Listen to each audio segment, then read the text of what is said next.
Good evening, my dear students. I am Dr. Mani Vashne from KIT Group of Institution, Delhi, NCR. Lastly, I have discussed with you Michelson-Morley experiment. So, outcome of Michelson-Morley experiment is postulates of spatial theory of relativity. So, in my today's lecture, I will discuss with you postulates of spatial theory of relativity, Lorentz transformation equations, and length contraction. Postulates of spatial theory of relativity was given by Einstein after the failure of Michelson-Morley experiment.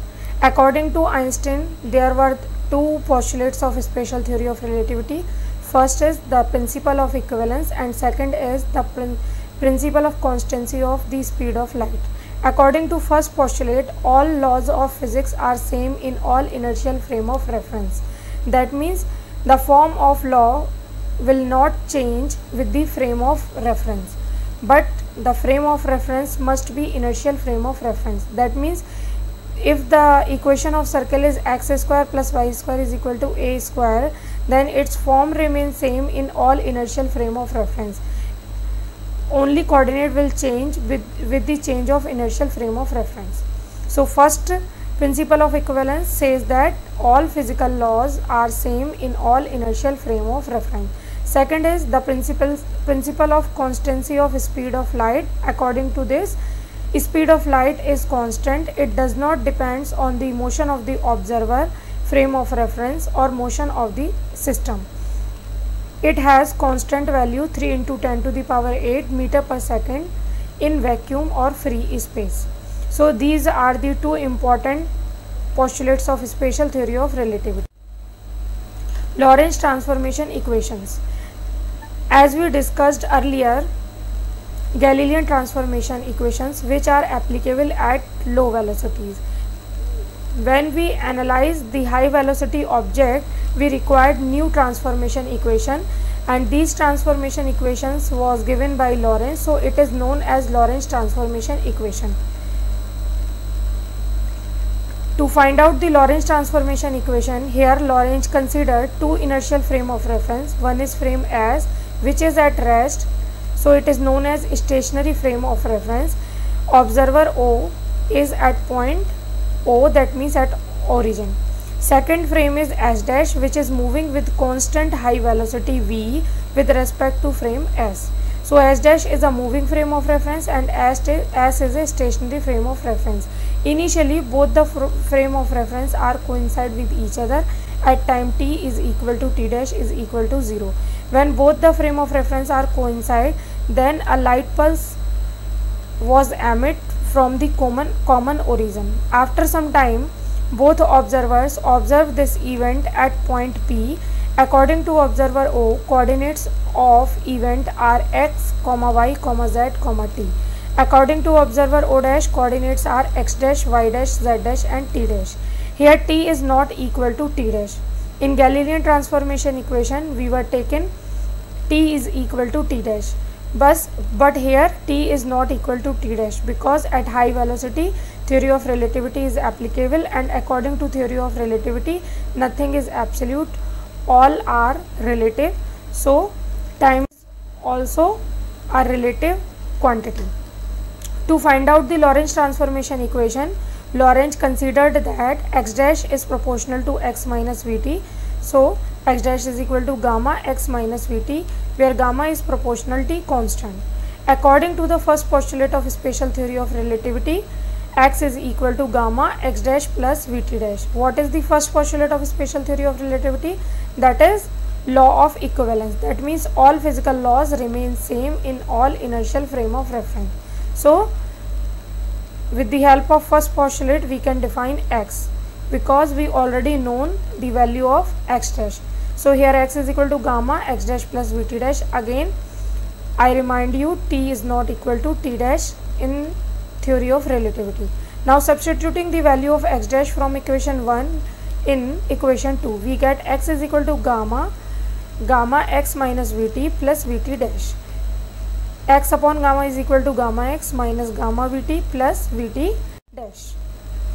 So here we get t dash is equal to x upon gamma v minus gamma x upon v plus gamma t. Now arranging this equation, T dash is equal to gamma T. This term we have taken at first position. So gamma T minus gamma x upon V, taking common, bracket 1 minus 1 upon gamma square. So in this way we get the transformation equation for time coordinates. Similarly, T is equal to gamma T dash plus gamma x2 x dash upon V, 1 minus 1 upon gamma square. Now we have to find out the value of gamma. The value of gamma can be evaluated by using second postulate of special of theory of relativity, according to which speed of light is constant in all inertial frame of reference in free space. So the light pulse travel with the velocity of light c, which is same in both frames according to second postulate. After some time, the position of light pulse as seen from the observer in frame S and S dash is given by x is equal to ct and x dash is equal to ct dash. Simple distance formula, distance is equal to velocity into time. So according to observer O, x is equal to ct, and for observer O dash, x dash is equal to ct dash. Now substituting these values of x and x dash in equation 1 and 2, we get ct dash is equal to gamma t c minus v and ct is equal to gamma t dash c plus v. Now multiplying these two equations, we get c square t t dash is equal to gamma t t dash c square minus v square. T t dash cancelled from both sides, so we get c square is equal to gamma square c square minus v square. From here, gamma square is equal to c square upon c square minus v square, or finally we get the value of gamma, which is equal to 1 upon under root 1 minus v square by c square. Substituting the value of gamma from equation 5 in equation 1 and 3, we get x dash is equal to x minus vt upon under root 1 minus v square by c square, and t dash is equal to t minus vx upon c square divided by under root 1 minus v square by c square. All the motion are in positive x direction. There are no motion in y and z direction, so y component and z component are equal. Y dash is equal to y and z dash is equal to z. These equations are known as Lorentz transformation equation. These are very important equation.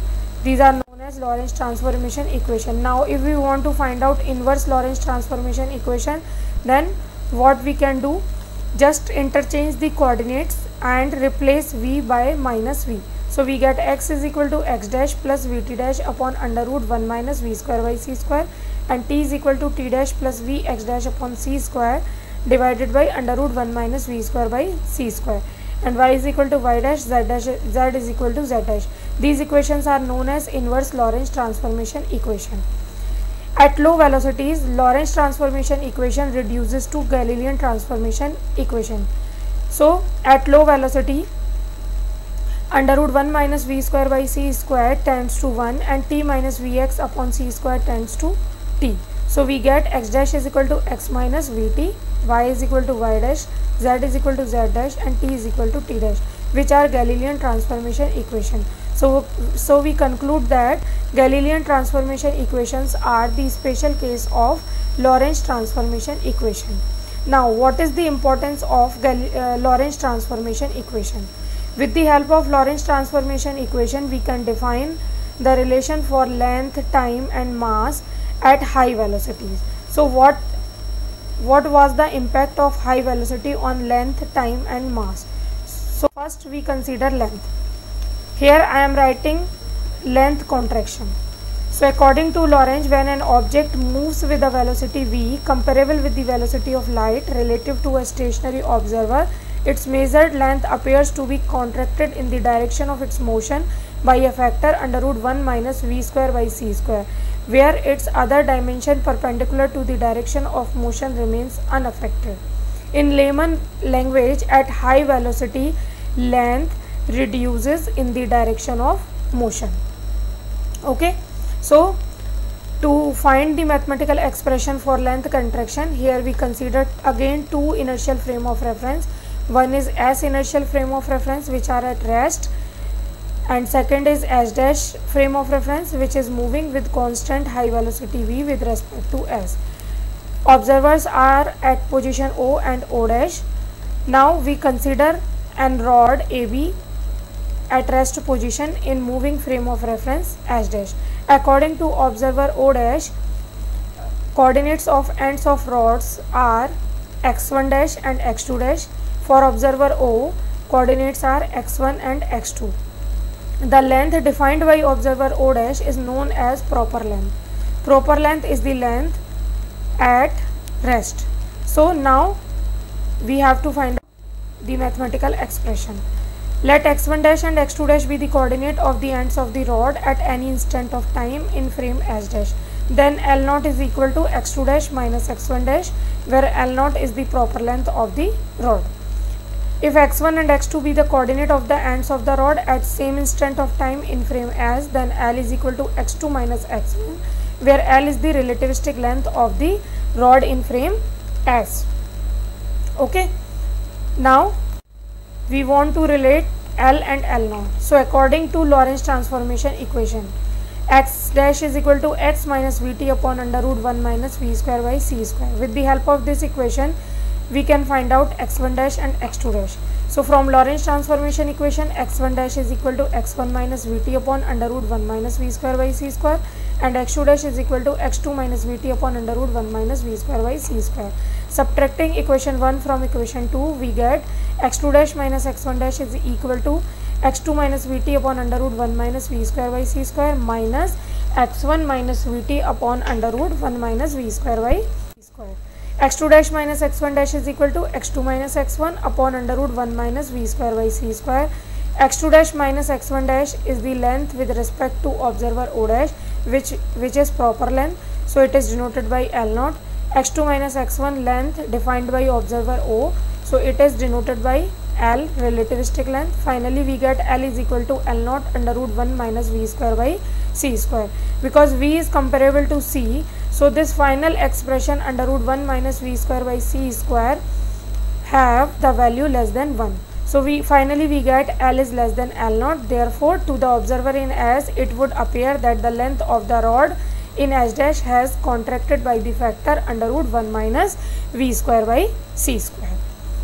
So this is length contraction. Again I repeat, what is proper length? The length L0 of the rod measured by an observer in the frame in which the rod is at rest is called proper length. So this is length contraction. I want to give you an example of length contraction. For example, we have a circle in stationary frame of reference, that means in frame S. Now if the observer O dash observing this circle, then for observer O dash, diameter of circle in positive x direction contract by the factor under root 1 minus v square by c square. That means y component remains same, but x component will change by the factor under root 1 minus v square by c square. So for observer O dash, the circle will appear an ellipse. So this is an example of length contraction. One more example I want to discuss with you. For example, you have an square in moving frame of reference and it is at rest in moving frame of reference with respect to observer O dash. For observer O dash, edges of squares are equal to A. But if observer O is observing this square, then for observer O, this is moving square with high velocity v, which is comparable to c. So observer O observed that the length in the direction of motion contract by the factor under root 1 minus v square by c square. That means A under root 1 minus v square by c square. So for observer O, this square will appear as rectangle. So this is length contraction. Length contraction is the outcome of Lorentz transformation equation, which says that in theory of relativity, length is not absolute, it is relative, and at high velocity length will reduce in the direction of motion. So in my upcoming lecture I will discuss with you time dilation and example of time dilation, then addition of velocity theorem. So keep in touch, stay at home, stay safe. Thank you. Have a nice day.